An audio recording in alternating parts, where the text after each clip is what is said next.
आगे सप्ताह दादा होगी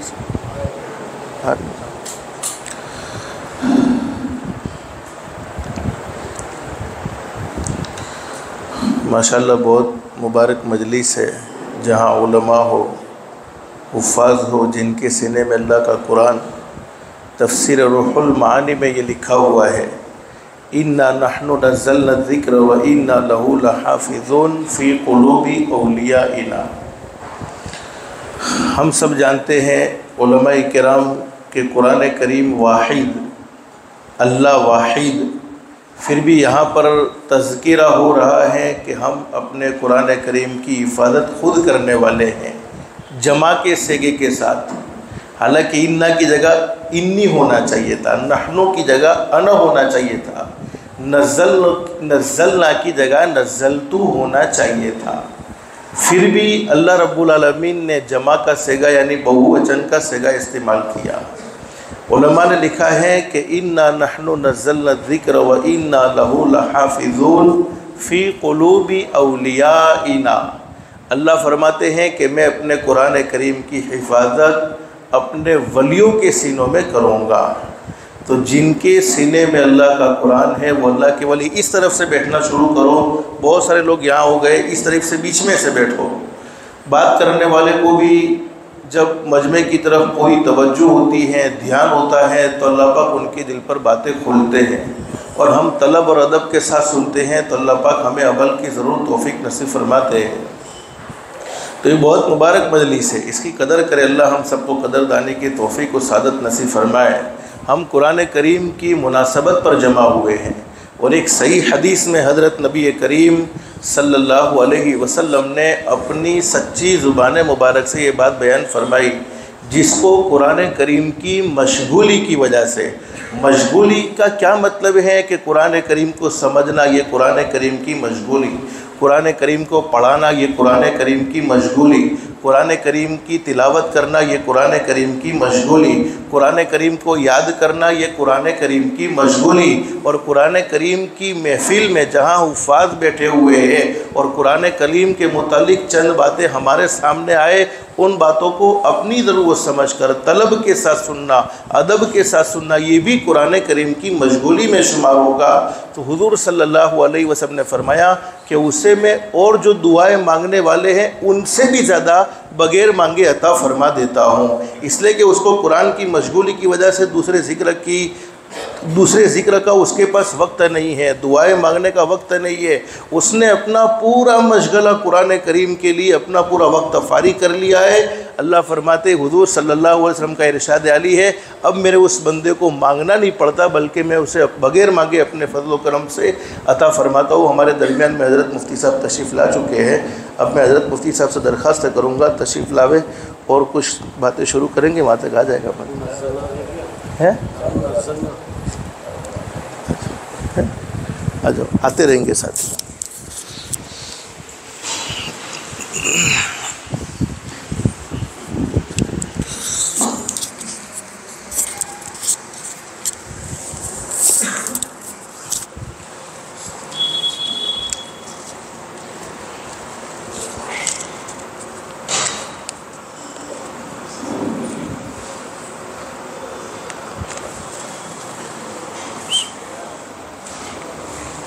बिस्मिल्लाहिर्रहमानिर्रहीम। अल्हम्दुलिल्लाह नहमदुहु व नस्तईनुहु व नस्तगफिरुहु व नु'मिनु बिही व नतवक्कलु अलैहि व नऊज़ु बिल्लाहि मिन शुरूरि अनफुसिना व मिन सय्यिआति अमालिना।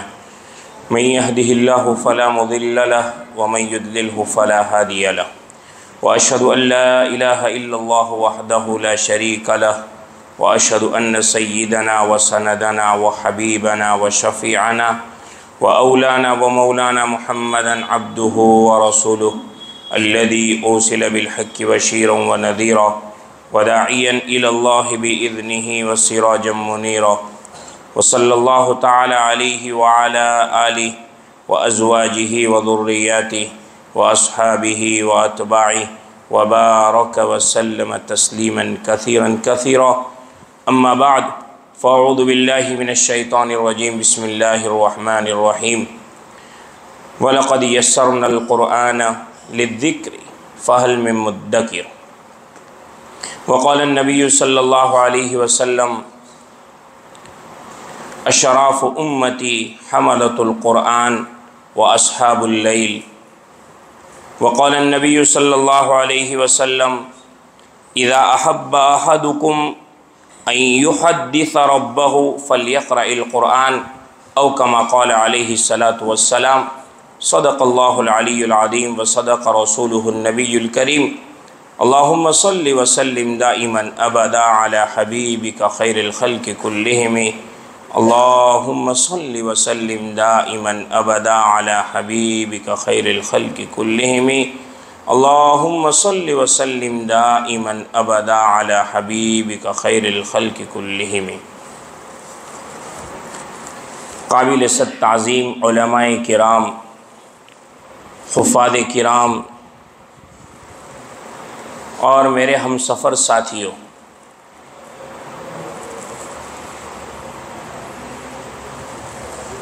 आज की मजलिस किसी लच्छेदार तकरीर के लिए या आपको डांटने के लिए, डपटने के लिए या धमकाने के लिए नहीं है। हम सब एक ही कुंबे के लोग हैं। मुज़ाकरे की मजलिस है। क्योंकि कुरान ने कहा है कि फ़इन्न ज़िक्र तनफ़उल मुमिनीन।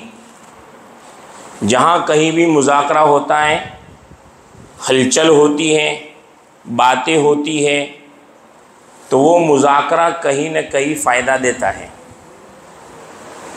इसी मुज़ाकरे की निस्बत से आज हमने एक मजलिस रखी है। हम सब शुक्रिया अदा करते हैं, आप नहीं, हम सब शुक्रिया अदा करते हैं उलमा की, उस तंजीम का, उस मजलिस का और उनके ज़िम्मेदारान का कि जिन्होंने ये फ़िक्र की और पिछले चंद सालों से हम हुफ़ाज़े इज़ाम को, उलमाए किराम को जमा करते हैं और हम जो ठंडे पड़ जाते हैं फिर वो लोग गरमा देते हैं। इसलिए हम इनका तहे दिल से शुक्रिया अदा करते हैं कि अल्लाह ताला इनको जज़ाए खैर अता फ़रमाए कि ये हमें आग की चिंगारी मौका ब मौका लगाते रहते हैं ताकि हम भी ज़िंदा जावेद रहें, मुर्दे न बन जाएं।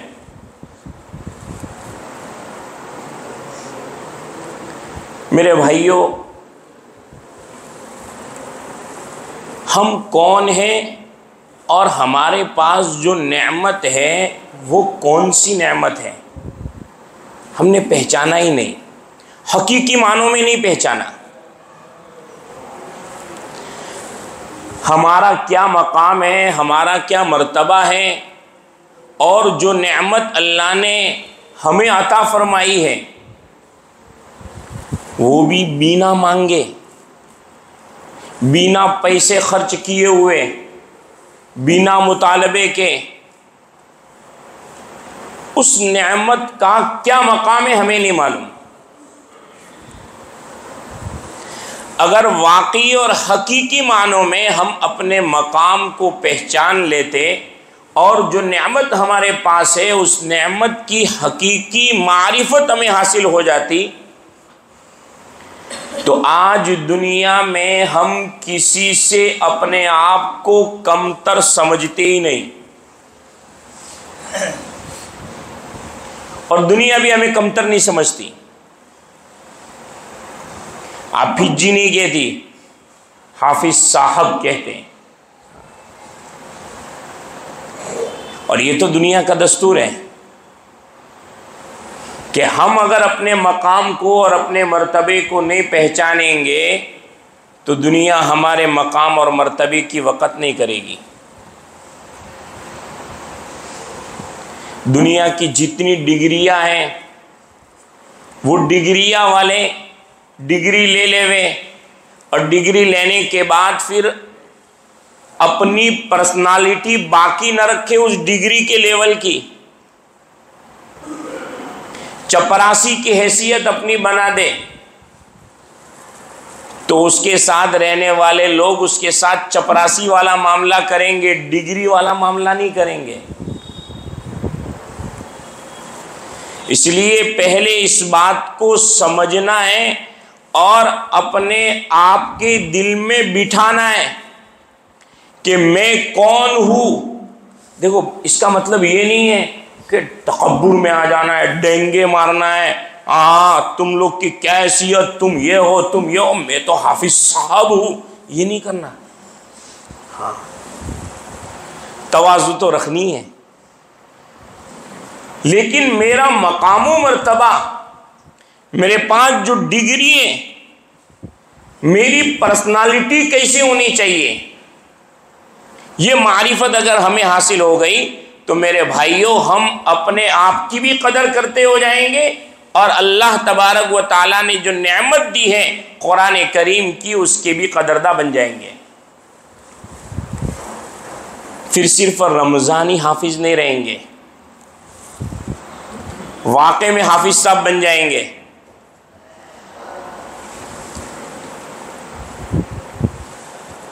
अब दो बातें समझनी है।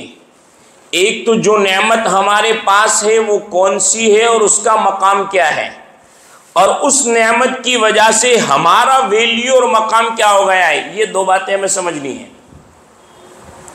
पहली बात कि हमारे पास जो नेमत है वो कुरान करीम है, कलाम इलाही है, और इस कलाम की क्या हैसियत है हमने आज तक इतना समझा, कुरान शरीफ, कुरान शरीफ, कुरान शरीफ, यही समझा है। हालांकि हमारे सीनों में जो कलाम है ना, वो अल्लाह का कलाम है।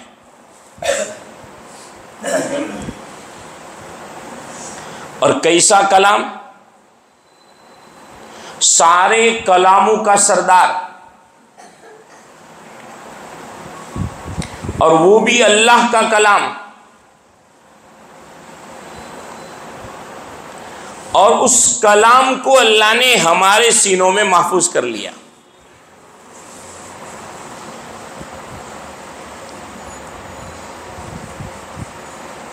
आज दुनिया में किसी चीज को महफूज करना हो तो उसके दो रास्ते हैं, हार्ड कॉपी और सॉफ्ट कॉपी। अल्लाह ने वादा किया है, इन्ना नहनु नज़्ज़लना ज़िक्र व इन्ना लहू लहाफ़िज़ून।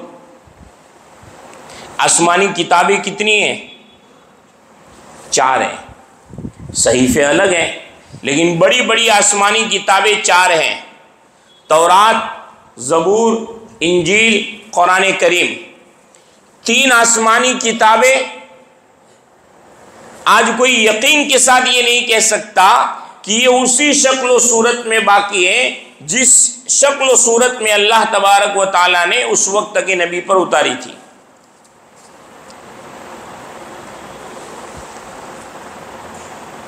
उससे बड़ी बात, उन आसमानी किताबों के हाफिज उस नबी के अलावा दूसरा कोई नहीं हो पाता था।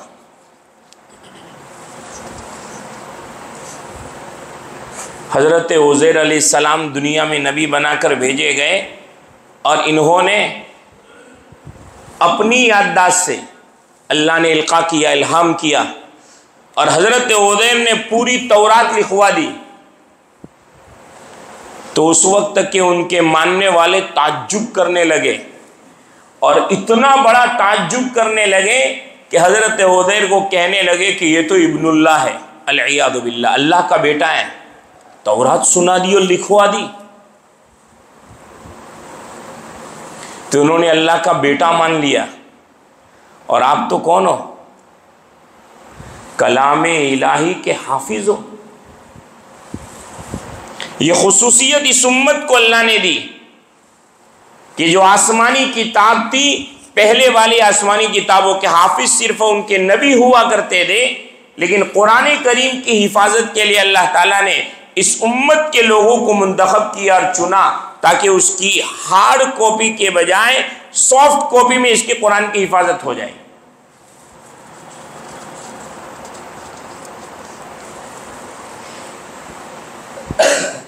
ये मामूली चीज नहीं है। कुरान खुद बयान कर रहा है कि कलामे इलाही हमारे सीनों में महफूज हो गया। ये कोई छोटी मोटी चीज नहीं थी, इसका वजन कितना था कुरान ने बयान फरमाया। कुरान कह रहा है अगर ये कलामे इलाही पहाड़ पर उतार दिया जाता। पहाड़ क्या है? आज दुनिया में लोग अपनी बात का वजन बतलाना हो तो पहाड़ से तमसील देते हैं कि पहाड़ जैसी भारी और वजनी बात कह रहा हूं। अगर कसरत बतलानी हो तो पहाड़ की तमसील और मिसाल देते हैं। अल्लाह ने कहा जमीन के हिलने से बचाने के लिए मेख और कीली का काम पहाड़ कर रहा है। उस पहाड़ के बारे में कुरान ने कहा कि अगर इस कलामे इलाही को उस पहाड़ पर उतार दिया जाता, लरअयतहु, दो बातें बयान की, खाशिअन मुतसद्दिअन। क्या है ये दो सिफतें? कौन सी है? कुरान कह रहा है कुरान अगर वहां पहाड़ पर उतार दिया जाता तो आप पहाड़ को दो कैफियत में देखते हैं, खाशिअन हालत में देखते और मुतसद्दिअन की हालत में देखते हैं। क्या है खाशिअन? खाशिअन के माना है तवाज़ु की वजह से झुक जाना, और मुतसद्दिअन के माना है उसकी गर्माहट की वजह से चूरा चूरा और बिखर जाना, टुकड़े टुकड़े हो जाना। अल्लाह कह रहे ये कलाम इतना वजनी और इतना भारी है कि पहाड़ पर उतार दिया जाता तो वो खाशी हो जाता और चूरा चूरा हो जाता। लेकिन अल्लाह ने हमारे दिलों में उस भारी कुरान को महफूज कर लिया। न हम चूरा चूरा हुए, न हमारे जिस्म का कोई हिस्सा चूरा चूरा हुआ। क्यों नहीं हुआ? उलमा ने इसकी हिकमत लिखी है।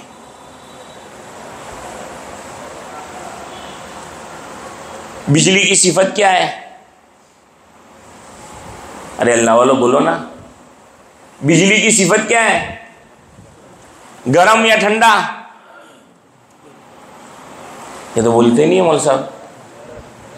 अरे अपने को तो बोलने वाला बनना है। अपने बोलेंगे तो आवाम बोलेगी, हम नहीं बोलेंगे तो आवाम भी नहीं बोलेगी। हम नमाज में सूरह फातिहा पढ़ेंगे तो पीछे मुख्तरी आमीन कहेंगे, हम फातिहा पढ़ना छोड़ देंगे तो भाई बोलो ना। बिजली की सिफत क्या है? गरम। मैंने पहले से कहा था तकरीर करने नहीं आया हूँ, मुज़ाकरे के लिए आए हैं ताकि हमारे अंदर भी गर्माहट आ जाए।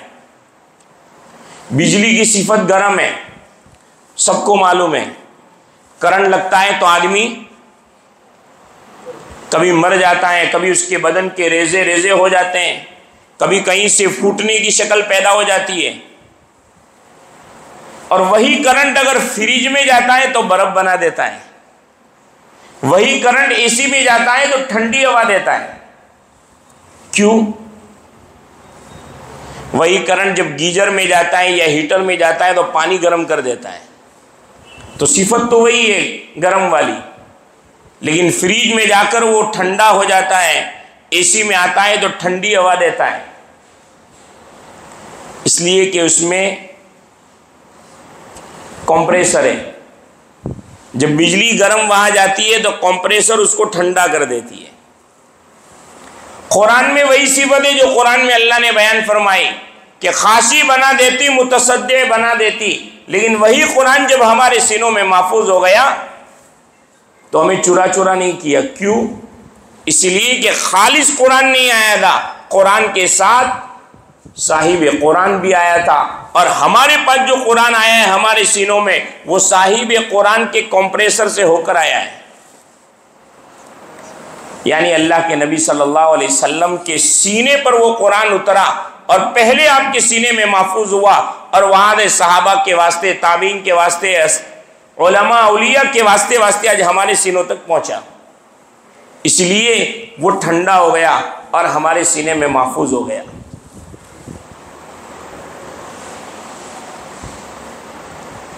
इस कलाम का मर्तबा क्या है? कुरान कह रहा है कि अल्लाह ताला इस कलाम के ज़रिए से बाजू को इज्जत बख्शते हैं और बाजू को जलील और रुसवा कर देते हैं। ये वो कलाम है।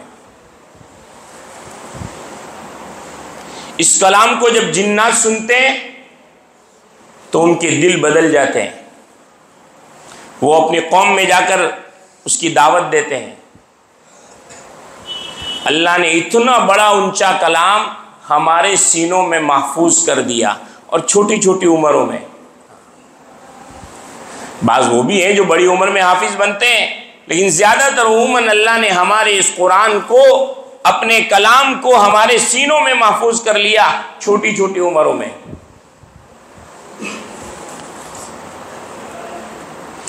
और जब ये महफूज हो गया है तो ये अपना असर भी दिखाता है।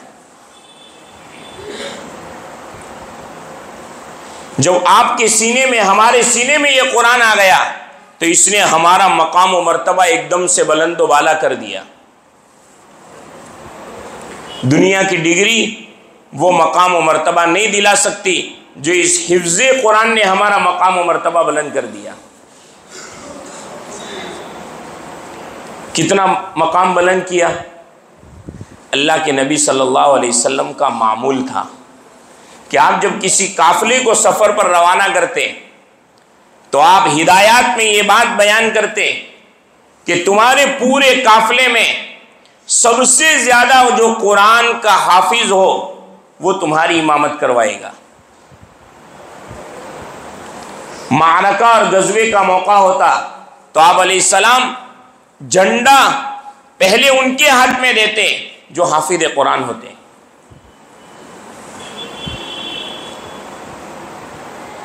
यही हाफिज कुरान जब मैदान हशर में जाएगा तो यह कुरान उससे चिमट जाएगा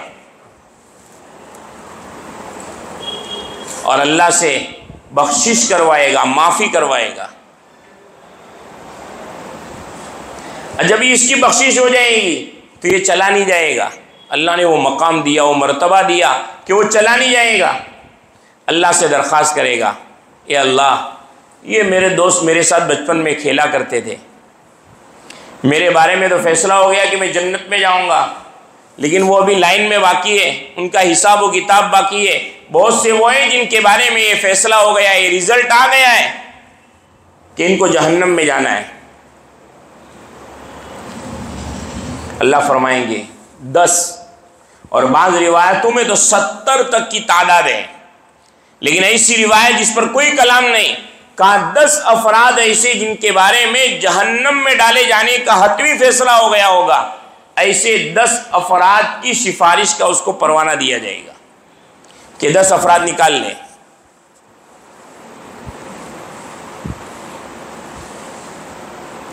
दुनिया में हमारी सिफारिश कोई नहीं सुनता। हाफिज साहब कहीं बोलने जावे थे, आप बिज्जू को क्या पता चले, रहने दो, उन्हें अभी छोटी उम्र के हैं। यहां हमारी जो लोग कदर नहीं करते, हाफिज जी कहकर भगा देते हैं, वो कल मैदान हशर में हमारे सामने देख रहे होंगे, हाफिज जी देखियो, मेरा भी ख्याल रखियो। जब आपको इजाजत मिले ना तो मेरा नाम ले लियो, मैं तुम्हारा पक्का दोस्त था, तुम्हारे मोहल्ले में रहता था। अल्लाह 10 की इजाजत देंगे और इनका अल्लाह ताला फरमाएंगे बिना हिसाब व किताब के आपका जन्नत में दाखिला हो गया, जाओ। फिर अल्लाह कहेंगे कुरान पढ़ना शुरू करो, जहां रुकोगे वहां आपकी आखिरी मंजिल। ये बंदा मुड़कर देखेगा, या अल्लाह, मैं अकेला, मेरे को हाफिज बनाया थे मेरे अब्बा ने, मेरी अम्मी ने। तो एक रिवायत में ये कि जिस तरह हाफिज साहब से कहा जाएगा कि कुरान की तिलावत करते जाओ और चढ़ते जाओ और जहां आपकी आखिरी आयत हो जाए वो आपका मंजिल होगा, ऐसा ही मकाम व मर्तबा वालिदैन को भी दिया जाएगा। कौन दिला रहा है? अगर 10वीं में एसएससी में अच्छे मार्क्स आ जाते हैं, स्कूल के प्रिंसिपल हमें चादर डाल देते सर पे, हाथ में गुलदस्ता दे देते, हम खुश हो जाते, वाह वाह, मोहल्ले के सारे लोग मौजूद थे और आज तो मुझे चादर पोशी की गई, मुझे गुलदस्ता दिया गया। अरे मेरे हाफिज साहब, अल्लाह आपको मैदान हशर में वो गुलदस्ता देखा कि सारे लोग देखकर आप पर रश्क करेंगे। और ये बात तो रश्क करने की नबी जी ने भी बयान फरमाई कि दुनिया में 2 ही चीज़ें ऐसी है कि अगर हसद की इजाज़त होती, या दूसरा माना कि रश्क करने के काबिल अगर कोई चीज़ है तो 2 ही है, उनमें से एक हाफिज कुरान है।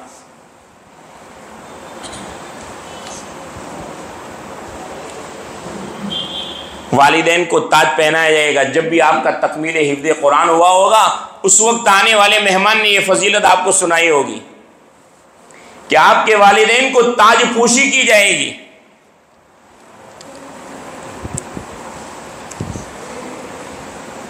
और कोई मामूली ताज नहीं। रिवायत में आप अलैहिस्सलाम ने उसकी कैफियत बयान फरमाई कि ऐसा ताज पहनाया जाएगा, उसकी चमक का यह आलम होगा कि अगर किसी मकान में सूरज आ जाए तो मकान कितना रोशन हो जाए, ऐसा चमकदार और चमकीला अल्लाह ताला वो ताज पहनाएंगे।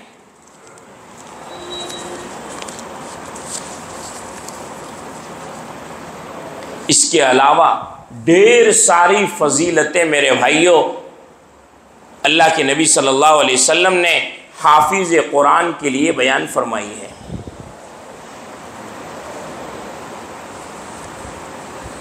मैंने भी खुतबे में एक हदीस तिलावत की कि तुम में से जो इंसान इस बात को पसंद करें कि वो अपने रब से बातचीत करें,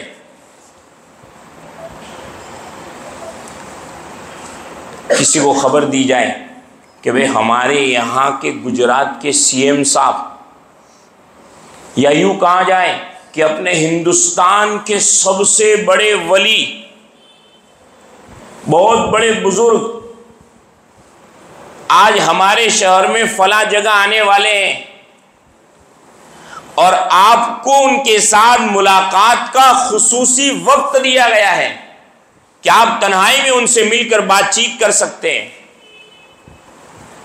मेरे भाइयों, इंसान खुश हो जाता है,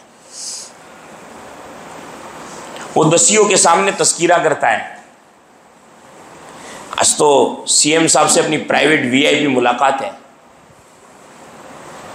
वो अल्लाह वालों की दुनिया मुलाकात करने के लिए तरसती है। अपने को तो डायरेक्ट प्राइवेट इजाज़त मिली, अपन 10 मिनट जाके उनसे मुलाकात करके आएंगे। आदमी खुशी के मारे झूम जाता है। ताजदार मदीना सल्लल्लाहु अलैहि वसल्लम यूँ कह रहे हैं, इदा अहब्बा, तुम में से जो आदमी इस बात को पसंद करता हो कि वो किससे बातचीत करे, अपने रब से, अल्लाह से मुनाजात करना अगर चाहे, फलयक़राइल कुरान, वो कुरान करीम पढ़े। हमारे लिए तो मुश्किल 1 पारा, 1.5 पारा, 2 पारा पढ़ के हम अटक जाएंगे। माशाअल्लाह आप हाफिज़ कुरान है, आप तो जब चाहे कुरान करीम की तिलावत करिए और गोया कि ये समझिए कि आपका अल्लाह से बातचीत हो रही है। क्या मकाम है आपका? दुनियादार की मुलाकात के लिए अगर वक्त मिल जाए तो हम अपने आप को बड़ा समझते हैं। अरे दुनियादार नहीं, सारे हाकिमों के हाकिम से आपकी बातचीत हो रही है। और मैं नहीं कह रहा हूं, आकाए मदनी यूं कह रहे, फलयक़राइल कुरान, आप कुरान पढ़िए और अपने रब से मुनाजात कीजिए। उससे और बड़ा मकाम कौन सा हो सकता है?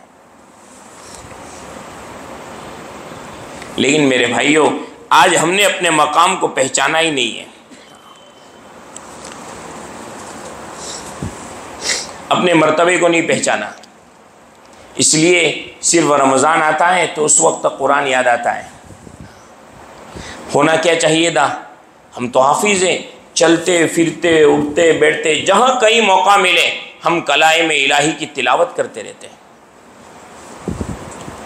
अल्लाह के नबी कह रहे हैं, अशराफ उम्मती हमलतुल कुरान, कि मेरी उम्मत के सबसे ज़्यादा अशरफ लोग, सबसे ज़्यादा काबिल ताज़ीम, काबिल एजाज़ लोग अगर कोई है तो वो हमलतुल कुरान, कुरान के उठाने वाले, हामिल कुरान।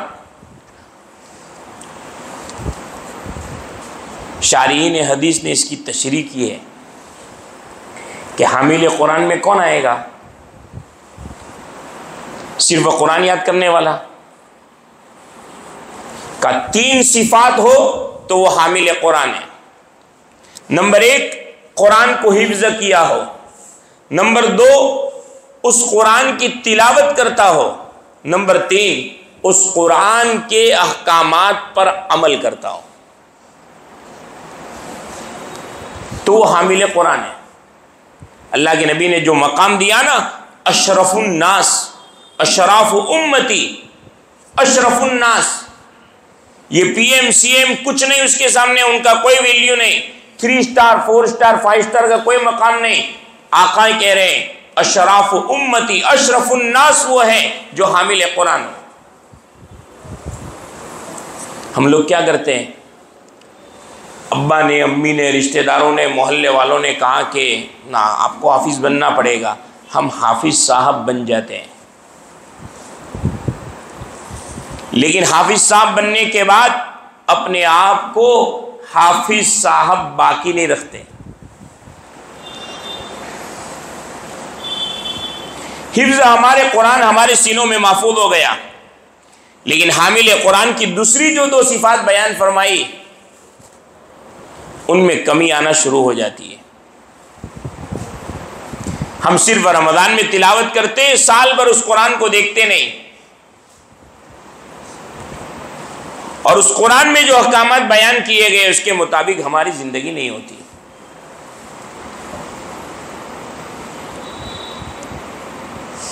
ये 2 कमियां हमारे अंदर पाई जाती हैं। इसलिए मेरे नौजवान हुफ़ाज़ किराम, इस बात की फ़िक्र करने की ज़रूरत है कि हम हाफिज़ बन गए लेकिन हामिल कुरान नहीं बने, और हामिल कुरान बनने के लिए तिलावत जारी रखनी पड़ेगी। इसका फ़ायदा जन्नत में भी होगा। अगर कुरान कच्चा हो गया, भूल गए, तो जो फजीलत है ना कि वरतिल वर्तक, पढ़ते रहो और चढ़ते रहो, उससे महरूम हो जाएंगे। कुरान जितना जल्दी याद होता है, अगर हाफिज साहब उसकी कदर नहीं करते तो वो कुरान उतना जल्दी उनसे छूट भी जाता है। वो भी महबूब रब्बिल आलमीन सल्लल्लाहु अलैहि वसल्लम ने बयान फरमाया, का ऊंट रस्सी में से छूट जाए उससे ज़्यादा जल्दी अगर आदमी कुरान करीम की हिफ्ज़ के बाद उसकी हिफाजत नहीं करता, तिलावत नहीं करता, उसको याद नहीं करता, पढ़ता नहीं, तो कुरान उसके पास से उतना जल्दी से छूट जाता है और वो भूल जाता है।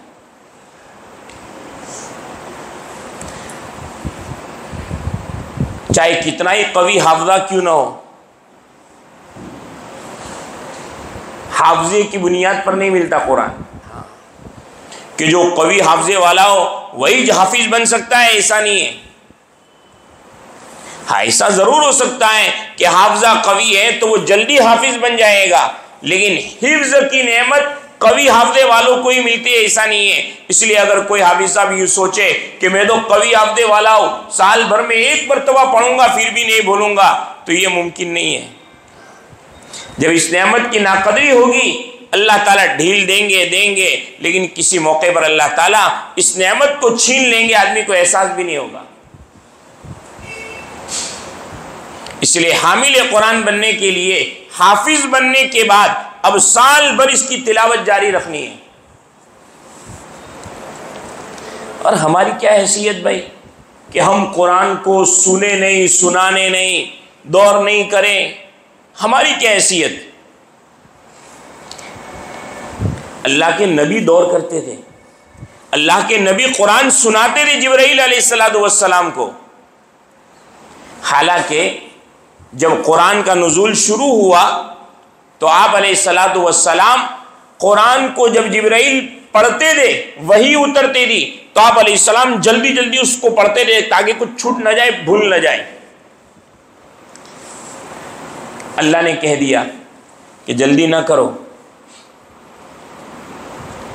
हिफ्ज करवाना, याद रखवाना, महफूज करवाना ये हमारी जिम्मेदारी है। आप कुछ भी नहीं भूलेंगे। तो यानी गारंटी मिल गई। हम किसी दुकान में कोई चीज़ सामान खरीदने गए तो देखते देखते एक चीज़ पसंद आई, फिर पूछते हैं दुकानदार से, भाई क्या गारंटी इसकी, मशीन की, कंप्रेसर की, इसकी बॉडी की, फला की कोई गारंटी देते हो? अगर वो बोलता है कोई गारंटी नहीं, चाइना का माल है, चले तो चांद तक, न चले तो शाम तक, तो फिर पाँव पीछे हटते कि नहीं हटते कि ना भाई भले 2 रुपये ज़्यादा देंगे लेकिन गारंटी वाली चीज़ लेंगे। तो यहाँ तो अल्लाह ने गारंटी ले ली, ए मेरे महबूब तुझे फिक्र करने की ज़रूरत नहीं है, कुरान महफूज करवाना हमारी जिम्मेदारी है, आप नहीं भूलेंगे, आप जल्दबाजी न करें। फिर क्या ज़रूरत थी अल्लाह के नबी को दौर करने की? फिर भी आप अलैहिस्सलातु वस्सलाम नमाजों में कुरान दोहराते थे, तभी तो जाकर वो नमाज लंबी होती थी। रिवायतों में कि आप अलैहिस्सलाम इतनी लंबी नमाज पढ़ते कि पाँव वरम वाले हो जाते, सूजन आ जाती थी, वो खड़े खड़े थोड़ी हो जाती होगी, कुरान पढ़ते थे। रमज़ान आता, आप अलैहिस्सलातु वस्सलाम जिब्राइल अलैहिस्सलाम के सामने दौर करते, कुरान सुनाते। आज भी मिसालें मौजूद है, हमारे बहुत सारे औलिया इज़ाम, उलमाए किराम आज भी कुरान सुनाते हैं, और वही तालिब इल्म नशान में बैठकर अपने शागिर्दों को कुरान का दौर सुनाते और मुकम्मल दौर करते हैं। बहुत सारे उलमाए किराम के ताल्लुक से आज के ज़माने में लिखा है कि वो तरावी के बाद सलातुल लैल पढ़ते हैं, और उसमें लंबे लंबे पारे, 2 पारे, 3 पारे, 4 पारे, 5 पारे सलातुल लैल में पढ़ते हैं। क्यों? उन्हें मालूम है कि हमने इस कुरान की तिलावत को छोड़ दिया, इसको याद रखना छोड़ दिया, इसकी हिफाजत करना छोड़ दिया, तो ये तेजी के साथ हमारे पास से चला जाएगा। इसलिए आप हजरात से हमारी मौदीबाना और आजिजाना दरख्वास्त है कि रमज़ानी हाफिज साहब न रहे। अल्लाह ने बहुत बड़ी नेमत दी है, इसकी सबसे बड़ी कदरदानी यही है कि हरदम कुरान की तिलावत हमारी जुबान पर जारी हो। बस चल रहे हैं, कुरान की तिलावत चल रही है, बैठे हुए कुरान की तिलावत जारी है, किसी काम में है और वो ऐसा काम है कि जो जुबान से नहीं होने वाला, हाथ पांव से होने वाला है, तो हमारी जुबान पर कुरान जारी है। और जब मौका हो, फुर्सत हो, तो लंबी लंबी नमाजें पढ़े। वही कुल वल्लाहु अहद पढ़ के, लीलाफ़ कुरैश पढ़ के भागने की फिक्र ना करें। अल्लाह ने नेमत दी, उसकी कदरदानी है कि लंबी नमाज पढ़े। कभी तजर्बा करके देखे, और कुरान जो नमाज में पढ़ा जाता है ना, वो बड़ा महफूज हो जाता है, उस पर अजर भी ज़्यादा मिलता है। एक रिवायत में हज़रत अली के हवाले से कि नमाज में जो कुरान करीम की तिलावत की जाती है, उस पर एक हर्फ पर 100 नेकियां मिलती है। फिर इसके दर्जात बयान फरमाए।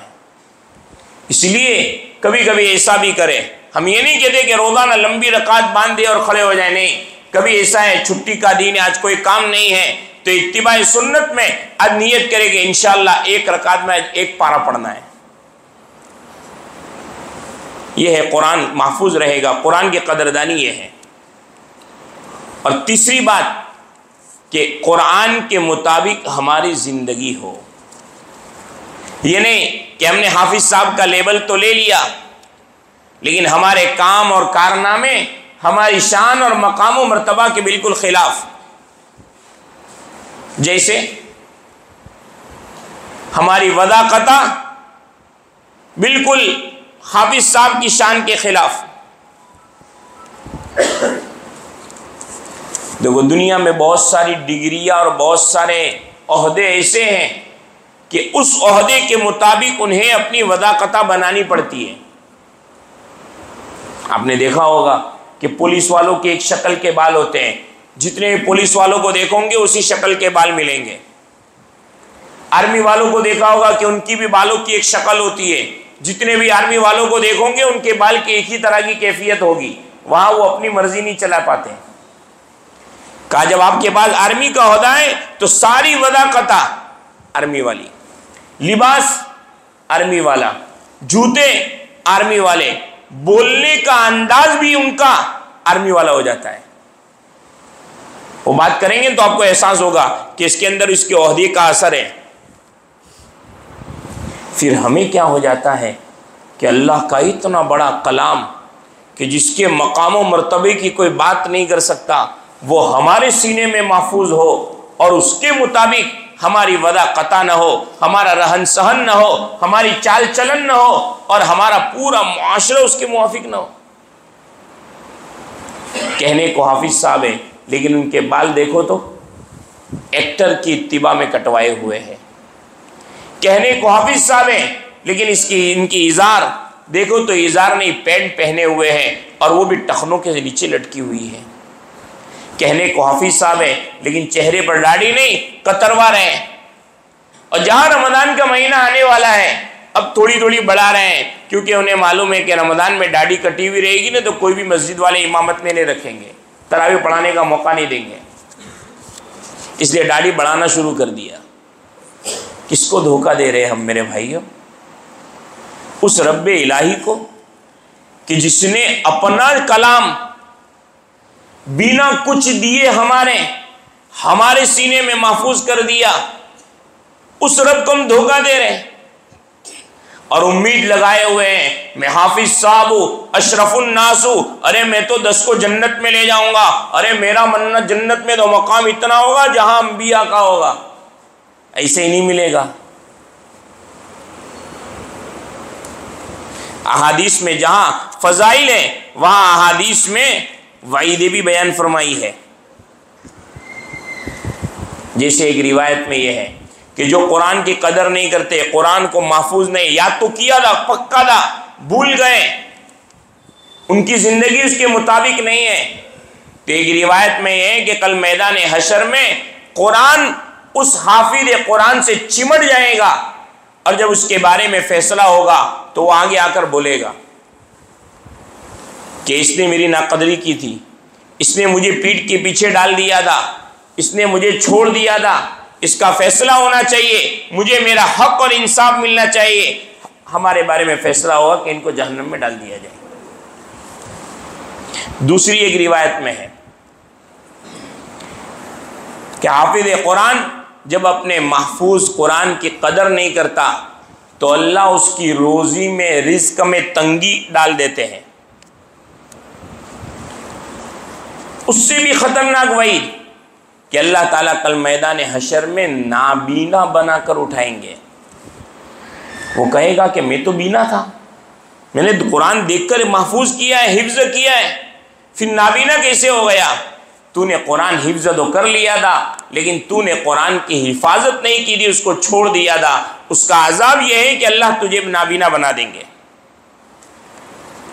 एक रिवायत में यह वईद है कि हिफ्ज अगर कोई करने के बाद उसकी हिफाजत नहीं करता, भूल जाता है, अल्लाह ताला उसको कोड़ी की हालत में पैदा करेंगे। मैदान हशर में जब दोबारा पैदा करेंगे तो वो कोड़ी की हालत में पैदा होगा। कोड़ी जानो ना, एक बीमारी है कि गोश्त के टुकड़े गिरते रहते हैं, वो चाटे वाला नहीं। क्यों? इसलिए कि आपने अल्लाह के कलाम की नाकदरी की है। इसलिए मेरे हुफ़ाज़ किराम आपसे दरख्वास्त है कि अल्लाह ने महज अपने फजलो करम से, आपके वालिदैन के शौक़ की वजह से, उनकी मेहनत की वजह से आपको अल्लाह ने हाफिज बना दिया। अब हमारी जिम्मेदारी है कि इस हिफ्ज की हम कदरदानी करें, और इसकी सबसे बड़ी कदरदानी ये है कि हर दम इसकी हम तिलावत करते रहें, और दूसरा कि इसके मुताबिक हम अपनी ज़िंदगी को बनाए रखें। करोगे ना? रमज़ान के लिए दाढ़ी रखना नहीं करोगे ना? हमेशा अपनी वदाकता कुरान के मुताबिक रखोगे, कुरान के खिलाफ नहीं रखोगे। एक किताब में लिखा है कि दुनिया में 4 गरीब सबसे बड़े गरीब है। दुनिया में कितने गरीब हैं जिसको हम बेचारा कह सकते हैं? 50 के ज़्यादा नहीं, 55 पे जी। 4 गरीब हैं। कौन कौन से? कहा कुरान किसी जालिम के पेट में हो तो वो सबसे बड़ा बेचारा गरीब है। दूसरा, ऐसी मस्जिद जो बेनमाजियों के मोहल्ले में हो, सबसे बड़ी गरीब वो है।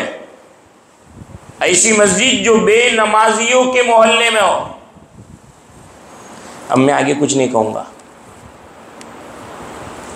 हमारे नौजवान हाफिज़ों का आलम ये होता है कि जब वो मदरसे से जुड़े हुए नहीं रहते और कारोबार में जुड़ जाते हैं तो उनके नमाज के भी फाफे पड़ जाते हैं।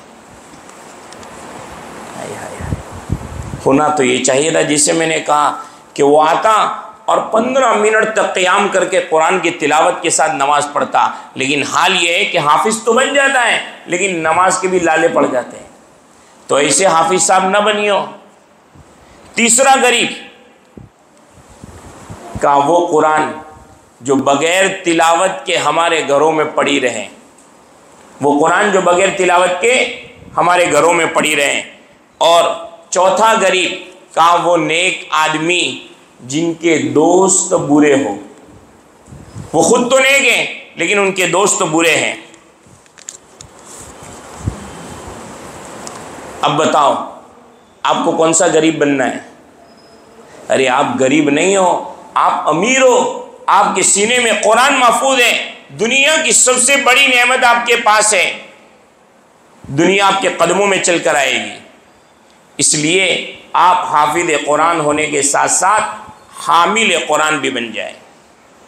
दूसरी बात कि उम्मन अक्सर हुफ़ाज़ किराम नमाज़ तरावी पढ़ाते हैं और उस नमाज़ तरावी में कुरान करीम की तिलावत करते हैं और उस कुरान करीम की तिलावत में एक आयत पढ़ते हैं, वरत्तिलिल कुरान तरतीला। सबको हुक्म देते हैं कि कुरान करीम को तरतील के साथ पढ़ना। तो समझो हम दूसरों को तो दावत देते हैं वरत्तिलिल कुरान तरतीला, लेकिन हम खुद तरतील के साथ नहीं पढ़ते। तरावी में दूसरों के बारे में बातें करते हैं कि फला जगह गए थे जमात में, वहाँ तो यालमुन तालमुन अलीमुन खबीरुन चल रहा था। हमारे बहुत सारे हुफ़ाज़ जल्दी तरावी ख़त्म करने के चक्कर में लोगों को सुना रहे हैं वरत्तिलिल कुरान तरतीला, लेकिन वो खुद उस पर अमल नहीं कर रहे। अब समझो कि तरतील का मतलब क्या है। वो तरतील जो महफिल कुरान या महफिल क़िरात में होती है, हाफिज़ साहब धीरे धीरे बड़े लंबे लहजे के साथ पढ़ते हैं ना, वो भी तरतील एक माने में। लेकिन यहाँ कुरान ने जो हमें हुक्म दिया है कि कुरान करीम की तिलावत तरतील के साथ करो, उससे क्या मुराद है? पहली बात ये कि तरतील के साथ कुरान का पढ़ना लाजिम है, ज़रूरी है। अब ये तरतील किसको कहते हैं? हज़रत शाह अब्दुल अजीज़ मुहद्दिस देहलवी रहमतुल्लाह अलैह ने 7 बातें लिखी है। कितनी बातें? कि अगर कुरान की तिलावत में ये 7 बातों की रियायत होगी तो समझ लो कि आपने कुरान के इस हुक्म को पूरा किया और कुरान करीम को तरतील के साथ पढ़ा। और अगर 7 में से एक भी कम हो गई तो समझ लो आपने कुरान के इस हुक्म की मुखालिफत की। पहली, हर्फ को उसके मखरज से निकालना। हा को हा से निकालना, खौ को खौ के मखरज से निकालना, आइन को आइन की जगह से निकालना।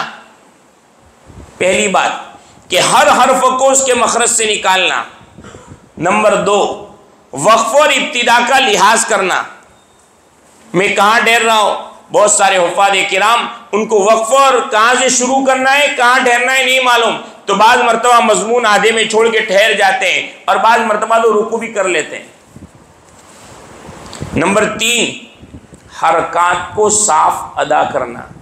इसमें हमारे यहाँ बड़ी गड़बड़ी होती है, क्योंकि बहुत तेजी में जाने वाले हैं। पीछे से किसी ने चाबी भरी है, देखियो मौलवी साहब कल सवा घंटा 1.5 घंटा हो गया था, आज घंटे में पटा दी हो, तो वो चाबी यहाँ असर करती है। हम मुक्तदियों से भी ये दरख्वास्त करते हैं कि अल्लाह के बंदो, जब अल्लाह के दरबार में उससे बातचीत करने के लिए आए हो तो जल्दबाजी न करो, जितनी लंबी होगी उतना हमारा रब के साथ मुनाजात जारी रहेगा।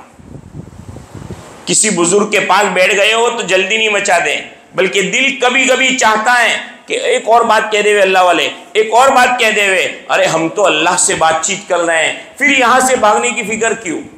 और वहां की चाबी असर होती है कि हाफिज साहब हरकत खा जाते हैं, कभी जबर खा गए, कभी जेर खा गए, कभी जल्दी पढ़ने में जबर की जगह पेश हो गया, पेश की जगह जबर हो गया, और जल्दी में उनको एहसास नहीं होता, तरतील के खिलाफ हुआ। चौथी चीज, आवाज को कदरे बुलंद करना, यानी इतना बुलंद करने पड़ना कि साफ सुनाई देवे। नंबर 4, आवाज को उम्दा बनाना, हुस्ने सौत। नंबर 6, तशदीद और मद का ख्याल रखना। तशदीद का तो ख्याल हो जाता है, लेकिन बाज मर्तबा मद का ख्याल नहीं रहता। हम सब पढ़कर आए होते हैं, मद्दे मुनफसिल है, मद्दे मुत्तसिल है, कौन सा मद है, 1 अलिफ खींचा जाएगा, 3 अलिफ खींचा जाएगा, 4 अलिफ, लेकिन जल्दी जल्दी पढ़ने में कभी ज्यादा कम खींच लेते हैं और कभी कभी राग और लहजा बनाने में लंबा खींच लेते हैं। ये तरतील के खिलाफ हुआ। और 7वीं चीज कि जब अदाबात और तरहीब की आयत आए तो इस्तिगफार करें, और जहां सवाब और तरगीब की आयत आए तो वहां जन्नत का सवाल करें। हज़रत शाह अब्दुल अज़ीज़ रहमतुल्लाह अलैह फरमाते हैं कि इन 7 रियायतों के साथ अगर आप कुरान करीम की तिलावत करते हैं तो इसको तरतील कहा जाएगा, और अगर इसके खिलाफ गए तो ये तरतील के खिलाफ है। और तरतील के साथ कुरान करीम की तिलावत करना ये लाजिम और ज़रूरी है। इसलिए हम हुफ़्फ़ाज़ से दरख्वास्त करते हैं कि जब भी जहां भी तरावी अल्लाह पढ़ाने का मौका दे, कभी भी जल्दबाजी न करें। हाँ, इतना स्लो भी ना पढ़े कि मुक्तदी उगता जाए, तदवीर और हद्र के दरमियान की कैफियत पैदा करें। और अगर जल्दी पढ़ने में अगर ये रियायत नहीं होती कि हरकत में गड़बड़ हो जाती है, या हुरूफ कट जाते हैं, या पूरे हुरूफ हज़फ हो जाते हैं, या मद की रियायत नहीं होती, तो फिर जल्दबाजी न करें। ऐसे कुरान पढ़ने के बजाय न पढ़ना ज़्यादा बेहतर है। भाई हम कुरान क्यों पढ़ रहे हैं, हम मुक्तदियों को कुरान क्यों सुना रहे हैं, ताकि कुरान का सवाब हम सबको मिले। लेकिन ये कुरान के सवाब के बजाय ये कुरान हमारे लिए लानत भेजेगा। कल हमें वहां जहन्नम से बचाने के बजाय अल्लाह से कहेगा इसको जहन्नम में डालो, इसने मेरी रियायत करके नहीं पढ़ा, मेरी तिलावत का जैसा हक था उसने अदा नहीं किया। इसलिए रमज़ान में खूब कुरान सुनाएं, खूब तिलावत करें, लेकिन तरतील की रियायत के साथ जो हज़रत शाह अब्दुल अज़ीज़ मुहद्दिस दिल्ली ने लिखी है, इन 7 बातों की रियायत के साथ कुरान करीम को सुनाएं और ख़ुद पढ़ें। इंशाअल्लाह इसका फ़ायदा हमें दुनिया में भी होगा और आखिरत में भी होगा। आखिरी बात कि मौलवी साहब इतना सारा आपने सुना दिया, अब आखिर में कोई ऐसा इलाज तो देते जाओ, नुस्खा, कि हम कुरान न भूलें। तो उलमा ने लिखा है, एक किताब में नुस्खा लिखा है, कुरान न भूलने का नुस्खा। क्या है? कहते रोज़ाना जब भी आप बिस्तर पर सोने के लिए जाएं तो सूरह बकरा की 10 आयत की तिलावत कर लें। कुरान न भूलने का नुस्खा हाफिज साहबों के लिए ख़ास है कि जब भी आप बिस्तर पर सोने के लिए जाएं, सूरह बकरा की 10 आयत की तिलावत कर लें। कैसे? कहा है कि 10 आयत में से पहली 4 आयतें अल मुफलिहून तक पढ़े, फिर इसके बाद आयतुल कुर्सी पढ़े, और फिर उसके बाद 2 आयतें और आखिर में 3 आयतें सूरह बकरा की पढ़े। शुरू की 4 आयतें अल मुफलिहून तक, फिर आयतुल कुर्सी, फिर उसके बाद की 2 आयतें, और फिर सूरह बकरा की आखिरी 3 आयत, यूं मिला के 10 आयतों की रोज़ाना तिलावत का मामूल बना ले। उलमा ने अपने तजर्बे की रोशनी में लिखा है कि इंशाअल्लाह वो हाफिज कुरान कभी अपने कुरान को नहीं भूलेगा। करोगे भाई? हाँ, लेकिन एक बात फिर आखिर में कहते जा रहा हूँ कि इसका मतलब ये नहीं कि कुरान रख दिया और रोज़ाना सोते वक्त यही पढ़ता रहा कि कुरान नहीं छूटेगा। समझ में आया? ऑयलिंग तो करते रहना पड़ेगा ताकि महफूज रहे, लेकिन उस ऑयलिंग करने के लिए कभी कभी उसको चलाना भी पड़ता है। खाली ऑयलिंग करते करते रहने से बाकी रहेगा नहीं, तो ऑयलिंग भी करना है और चलाना भी है। चलाना ये कि रोज़ाना तिलावत करनी है और वो छूट ना जाए, इसलिए अल्लाह वालों के इस नुस्खे पर अमल करना है। करोगे ना भाई? अल्लाह आसान फरमाए, अल्लाह हमारी इस मजलिस को कबूल फरमाए, अल्लाह हमारे इन उलमा की इस मेहनत को कबूल फरमाए और अल्लाह ताला अवामुन्नास में ये वलवला और जज्बा पैदा फरमाए कि हर घर में हाफिज कुरान पैदा हो जाए। देखो, बात ख़त्म हो गई। सिर्फ ये कि जो हजरात हाफिज हैं और वो मुसल्ले पर इमाम बनते हैं, उनकी ज़िम्मेदारी है और ये हुक्म है शरीयत का कि इतना इल्म सीखना फ़र्ज़ ऐन है जो मसाइल हम पर अहकामात लागू हो गए हैं। इमाम बन जाते हैं लेकिन हाफिज साहब को मसाइल का इल्म नहीं होता। मैं मसाइल नहीं छेड़ूंगा, यहाँ कुछ भी नहीं बताऊंगा, आपसे दरख्वास्त करके जाता हूँ। 15 दिन रमज़ान के बाकी हैं, इस 15 दिन में किसी आलिम दीन से, अपने उस्ताद से मशवरा करके नमाज के मसाइल की कोई ऐसी छोटी किताब ले ले और बड़े बड़े मोटे मसाइल जिनकी ज़्यादा ज़रूरत हमें इमामत के वक्त पड़ती है, उन मसाइल का इल्म रखना, सीख कर रखना हम सब पर फ़र्ज़ ऐन है। इसलिए उन मसाइल को सीखे और मालूम रखे कि भाई क्या करूँगा तो क्या होगा। जैसे उनमें से सिर्फ एक मसला बता दूँ। कभी कभार होता ऐसा है कि कभी पढ़ने में याद नहीं आती या भूल से 2-3 आयत छूट जाती है, तो दूसरे दिन या उसके बाद वाली रकात में याद आ जाए तो पहले उन छूटी हुई आयत को दोहरा दें, फिर अपने की जो तरतीब है वहाँ से आगे शुरू करें, ताकि हमारा कुरान जब ख़त्म हो तो पूरा कुरान हो। दूसरी बात कि कभी कभी नमाज में किसी वजह से फसाद आ जाता है, नमाज फासिद हो जाती है। अब आज पता नहीं चला, पूरी रात हो गई, कल सुबह में मुफ्ती साहब से पूछा और इन्होंने कहा कि आपकी नमाज फासिद हो गई थी। वक्त के अंदर अगर इयादा करे तो इयादा वाजिब है, वक्त ख़त्म हो गया उसके बाद करेंगे तो इयादा मुस्तहब है।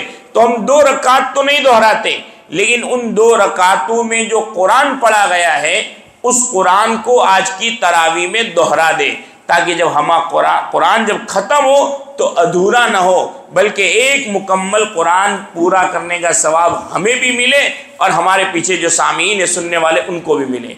करोगे ना भाई? ये 2 मोटे मसले बता दिए, लेकिन उससे बड़ी जिम्मेदारी मैंने आपसे कहा फ़र्ज़ ऐन है उन मसाइल का सीखना और जानना जो आपको इमामत के लिए ज़रूरत पेश आएगी। नहीं सीखोगे तो आप गुनहगार कहलाओगे। फ़र्ज़ किफ़ाया, सुन्नत, मबा, मुस्तहब नहीं, फ़र्ज़ ऐन है। याद करोगे? ऐसे मसाइल की किताब ले लो, मौका ब मौका उसका मुताला करते रहो, मसाइल इंशाअल्लाह मुस्तहज़र हो जाएंगे। अल्लाह रब्बुल इज़्ज़त हमारी इस मजलिस को कबूल फरमाए। व आखिर दावाना अल्हम्दुलिल्लाहि रब्बिल आलमीन। यह ऐलान ये है माइक में आने वाले तमाम फ़ाज़े किराम का आने की दावत भी है। तो फ़ाज़े किराम की शादी नमाज का जो जनाजा भी आया हुआ है, जनाजे की नमाज अदा करने के बाद ऊपर के हिस्से में मशहूर है, ऊपर के हिस्से में चले जाए और वक़ार के साथ में खाना पोश फरमाए और खाने के बाद फिर अपने वो उलमाए किराम से मिलकर जाए। ठीक है?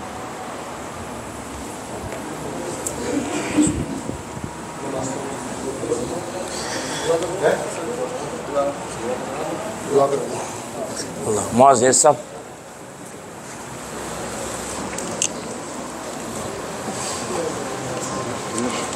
जनाजा भी आया हुआ है, मुक्तिर की दुआ है। जनाजा भी आया हुआ है, मुक्तिर की दुआ। जी जी।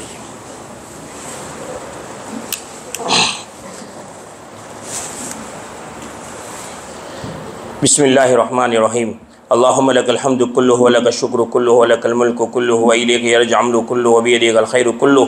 अल्लाहु ला इलाहा इल्लल्लाहु अल-अहदुस समदु लम यलिद व लम यूलद व लम यकुल लहु कुफुवन अहद। अल्हम्दुलिल्लाहि रब्बिल आलमीन अर्रहमानिर रहीम मालिकि यौमिद्दीन। अल्लाहुम्मा सल्लि अला मुहम्मद व अला आलि मुहम्मद कमा सल्लैता अला इब्राहीम व अला आलि इब्राहीम इन्नका हमीदुम मजीद। अल्लाहुम्मा बारिक अला मुहम्मद व अला आलि मुहम्मद कमा बारकता अला इब्राहीम व अला आलि इब्राहीम इन्नका हमीदुम मजीद।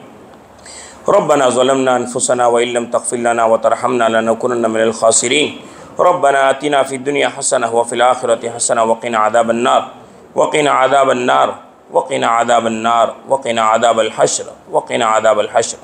अल्लाहुम्मा हदीना सिरातल मुस्तक़ीम सिरातल लज़ीना अनअमता अलैहिम गैरिल मग़दूबि अलैहिम वलद्दाल्लीन। अल्लाहुम्मा इन्ना नसअलुकल हुदा वत्तक़ा वल अफ़ाफ़ वल ग़िना। अल्लाहुम्मा इन्ना नसअलुका इल्मन नाफ़िआ रिज़्क़न वासिआ हलालन तय्यिबा अमलन मुतक़ब्बला व शिफ़ाअन मिन कुल्लि दा। या अरहमर राहिमीन या अकरमल अकरमीन या दल क़ुव्वतिल मतीन या दल जलालि वल इकराम या हय्यु या क़य्यूम। ए मौला करीम हम गुनहगार है, ख़ताकार है, सियाकार है, मुजरिम और पापी है। ए मौला तो हमें माफ़ फरमा दे। मौला करीम हमारी ख़ताओं से दरगुज़र फरमा दे। मौला करीम हम सबको बख्शिश का ऐलान आम फरमा दे। मौला हम गुनहगार लोग हैं, ख़ताकार लोग हैं, सियाहकार लोग हैं, मुजरिम और पापी हैं। ए मेरे मौला ऐसे पुरफितन दौर में ए मेरे मौला हम तेरे हुक्म की हुक्म अहकाम को तोड़ते जाते हैं, तेरी नबी की सुन्नतों को छोड़ते चले जाते हैं। ए मेरे मौला हमें माफ़ फरमा दे। मौला हम गंदे हैं, बुरे हैं, लेकिन इकरार मुजरिम हैं। आज तेरे दरबार में हाजिर होकर मेरे मौला हम आज जमा हुए हैं। मेरे मौला तूने तेरे कलाम की हिफाजत के लिए जिनके सीनों का इंतखाब फरमाया था वो सारे के सारे हुफ़ाज़ किराम और उलमाए किराम और हामिलीन कुरान ए मेरे मौला आज तेरी दरबार में हाजिर हुए हैं। ए मेरे मौला तेरे कलाम का तुझे वास्ता है, तेरे महबूब का तुझे वास्ता है। तेरे कलाम की हिफाजत के लिए तूने जिनको मुंतखब किया है ए मेरे मौला तेरे उन चुनिंदा बंदूक का वास्ता है, उनके सीनों में महफूज कुरान का वास्ता है। ए मेरे मौला हम सब की मग़फ़िरत फरमा दे, हमारी बख्शिश फरमा दे। मौला हम सब माफ़ी का ऐलान आम चाहते हैं तो हमारी ख़ताओं से दरगुज़र फरमा दे, लग़दिशों को माफ़ फरमा दे, सग़ीरा और कबीरा माफ़ फरमा दे। अल्लाह जी हमारे आप के सिवा हमारा कोई नहीं है।